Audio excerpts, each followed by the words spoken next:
Ու գիտեք որն է ցավալին թանկագինս, որ այսօր 21-րդ դարում կարծես թե այնպիսի ժամանակներ է սկսել, որ անբարոյականությունը ավելի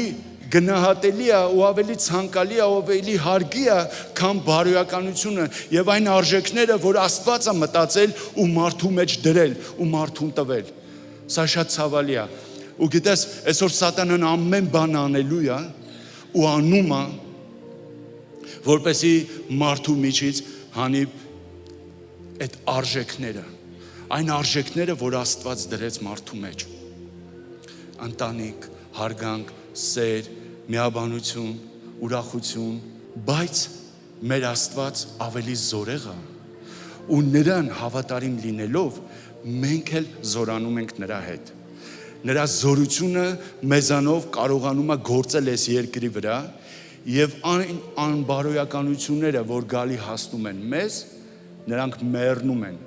ցնդում են, վերջանում են, չքվում են։ Ամեն, որովհետև ես ու դու ունենք կյանք, որը կոչվում է Աստծո հոգով լցված կյանք։ Մեր Աստված ամեն բան արեց, ամեն բան անում է, որ մարդ արարածը լինի երջանիկ։ Բայց սատանան թշնամին հակառակն անում ամեն ինչ,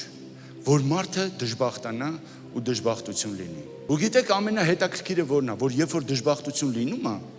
մարդիկ նեղանում են Աստծուց, բայց ասում է Հավիտյան նույնն եմ, իմ ողորմությունը նույնն է Հավիտյան, ես վատ բան չեմ ուզում կգիներս, Աստված կյանք է ուզում, Աստված երբեք չի ուզում, որ ինչ-որ մեկի հիվանդություն լինի, դժվարություն լինի, կորուստ լինի, վաղաժամ մահ լինի, չի ուզում։